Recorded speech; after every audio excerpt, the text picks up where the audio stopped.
हाँ, तुरंत पता चल जाएगा।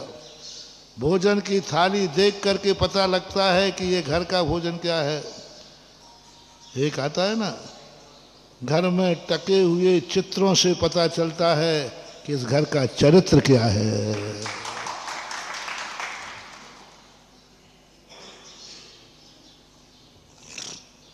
घर में, रिपीट करो, घर में टंगे हुए चित्रों से पता चलता है कि इस घर का चरित्र क्या है। एक सत्र दिया, सूत्र दिया है कि किसी घर में जाओ, हम साधु लोग करते हैं, किसी घर में जाओ, क्या पता ये जैनी का घर है कि नहीं, तो एक दृष्टि कहा चित्र धारो, चित्र देख के पता करो कि ये सम्यक दृष्टि है कि मिथ्या दृष्टि।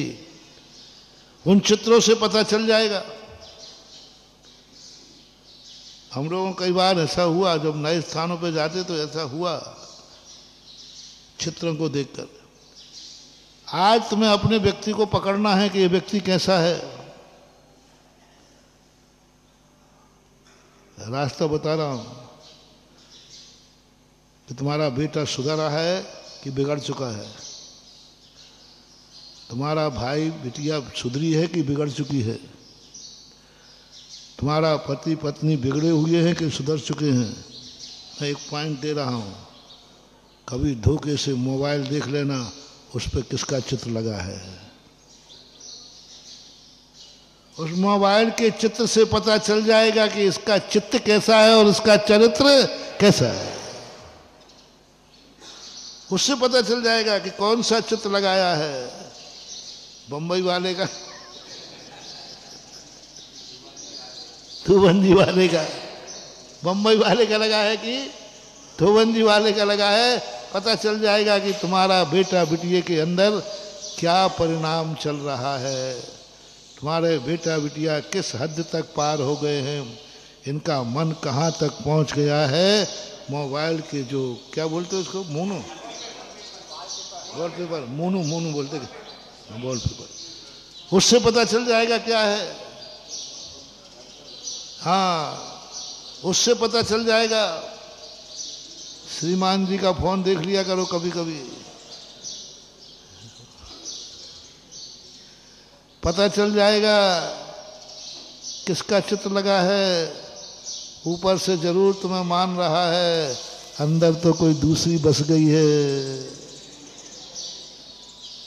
सबसे ज्यादा आज व्यक्ति को प्रिय कौन होता है, और मोबाइल में जिसका चित्र होता है, हर किसी का चित्र नहीं लगाते लोग। व्यक्ति को कौन सी चीज पसंद है उसके मोबाइल के वॉलपेपर से पता कर लो, बस पता चल जाएगा कि इसको सबसे प्रिय क्या है। ज्यादा झगड़े टंटे में नहीं पड़ना, बस थोड़ा मोबाइल दिखाना कौन प्रिय है।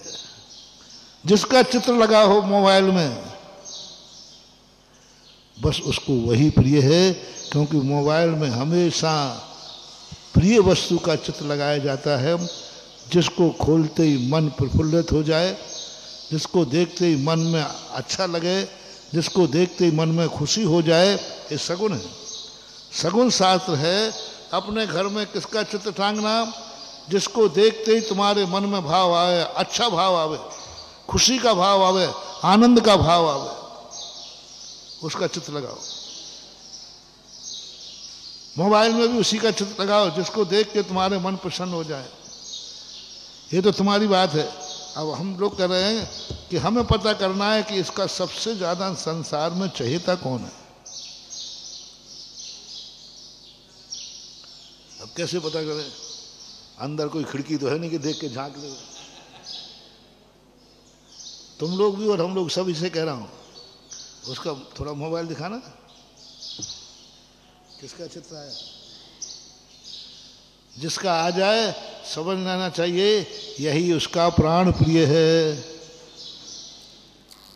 हाँ, फैसला हो चुका। घर के टंगे हुए चित्रों से पता चलता है कि इस घर का चरित्र क्या है। मोबाइल के वॉलपेपर से पता चलता है कि इसका चरित्र क्या है। बता दो अब आप लोगों को, इसका चरित्र अच्छा हुआ। अब पूछता हूं थोबन जी का भक्त कौन है सच्चा? ये तो सब ऊपर ऊपर के पट्टा है। जिसके मोबाइल में थोबन जी के आदिनाथ भगवान का चित्र बन जाए, भगवान तुरंत कहें यही मेरा पक्का है, क्योंकि मोबाइल में चित्र है। अब मैं अपने भक्त को और ढूंढूं? जैसे ही मोबाइल में दिखा, अरे इसके मोबाइल खुलते ही मुनि महाराज का चित्र निकला, हो यही है श्रमण संस्कृति रक्षक, ये सबसे ज्यादा श्रमण संत की रक्षा करेगा। क्योंकि मोबाइल में चित्र वॉलपेपर किसका है?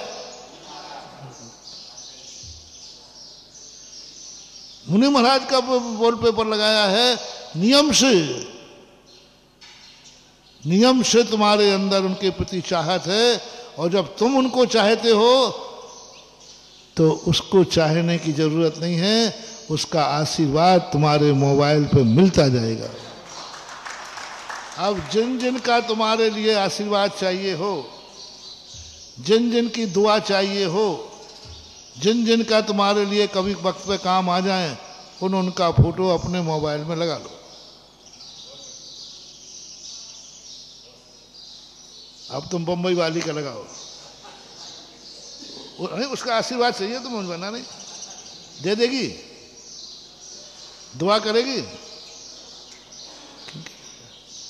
अरे लगाना है तो कम से कम अपने भगवान का लगाओ, अपने गुरु का लगाओ, अपने माँ बाप का लगाओ।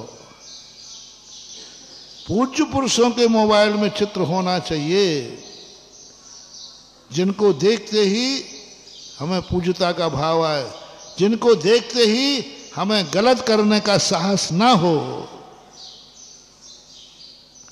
जैसे कुछ गलत करने जा रहे थे, उसी समय तुम्हारे पिताजी आ गए तो, महाराज आ गए तो डरेंगे। उसी प्रकार से तुम गलत करोगे और तुरंत मोबाइल खोला और उसमें पिताजी का गुरु का फोटो आ गया, आप देखना 2 मिनट को तुम्हारी आत्मा कांप जाएगी। फोटो गुरु का आ गया, तुरंत आत्मा कांपेगी। गुरु साथ सामने नहीं है, लेकिन गुरु का फोटो देखते 1 सेकंड को आपके अंदर स्पंदन होगा। तुम उनके फोटो लगाते हो जो तुम्हारे के लिए और गलत मार्ग की तरफ ले जाए। अपना फोटो गुरु का, भगवान का लगाओ, गुरु का लगाओ, माँ बाप का लगाओ। यदि मान लीजिए मम्मी पसंद नहीं है तो अपनी पत्नी का लगा लो। अरे क्योंकि अब बेचारी माँ बूढ़ी हो गई है तो अब बहुत दांत मार तो रहेंगे नहीं उसके। मान लो तुम्हें चिकना चूपड़ा तो पत्नी तो तुम्हारी बराबरी की है, उसका लगा लो। बच्चे प्यारे हों तो अपने बच्चों का लगा लो। ऐसे लोगों को लगाओ जो वस्तुतः तुम्हारे लिए हैं और तुम उनके लिए हो। ऐसे तो इसलिए अपने जीवन को करने के लिए कैसे अपना जीवन जिए, यत्नाचार। मोबाइल भी चलाओ तो कौन सी टोन लगी है, टोन देख लो कौन सी लगी। चला रहे हो तो कम से कम उसमें नमोकार मंत्र की टोन डालो, एक भजन डाल दो। वैसे टाइम नहीं मिलेगा, लेकिन कम से कम नमो रिहंताणम तो सुन पाओगे। बिना उसके तुम्हारे पास नमोकार मंत्र सुनाने वाला कोई नहीं है। लेकिन दिन भर में 50 बार फोन बचा, 50 बार में इतना तो आएगा, नमो अरि, इतना तो आ ही जाएगा। जब तक तुम्हारी घंटी बजते वक्त खोलोगे तब तक नमो रिहंताणम तो शायद आ जाए, इतना तो आ ही जाएगा। मान लो पूरा नहीं भी कर पाए, तुम्हें जल्दी है और तुमने उसको ऑन कर दिया तो नमो रिहंताणम तो हो ही जाएगा। तो नमो रिहंताणम, अरे ये शब्द कान में पड़ जाए बहुत बड़ी चीज है महानुभाव। आप नहीं पढ़ पा रहे, कोई आपको सुनाने वाला नहीं है, वैसे ही नमो रिहंताणम। शास्त्रों में एक कहानी आती है, एक महाराज जी ध्यान में बैठे थे और वो ग्वाला रात भर महाराज की सेवा करता रहा।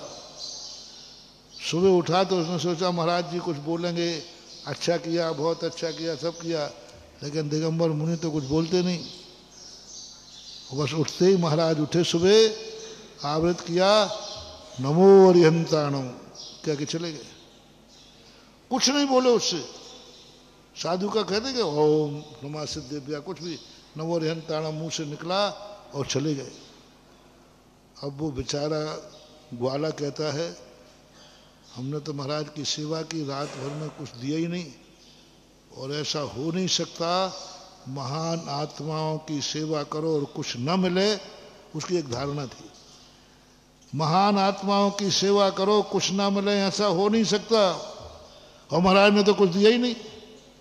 फिर उसको ध्यान आया महाराज उठते समय कुछ मुंह से निकला था। क्या निकला था? बस उसने कहा महान आत्माएं शायद यही देगा मैं कि बेटा जा नमो अरिहंताणम से तेरा कल्याण हो जाएगा।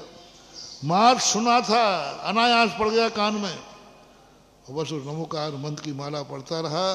पढ़ते पढ़ते जाकर के नदी में गया, मरण को प्राप्त हो गया आगे जाकर के, और मर करके वह कोई कहता है सेठ सुदर्शन, और कोई दूसरा भी नाम, यानी सेठ के यहाँ पैदा हुआ। मात कान में नमो अरिहंताणम शब्द पड़ा, अर्थ नहीं, अर्थ नहीं। इसलिए जब जब तुम मोबाइल खोलो नमो अरिहंताणम, कम से कम इस बहाने कान में शब्द पड़ जाएगा। उस समय यदि तुम्हारा मरण हुआ तो मर करके देव हो जाओगे, बिना माला के बिना जाप के। मोबाइल से मुक्ति, मोबाइल से सदगति।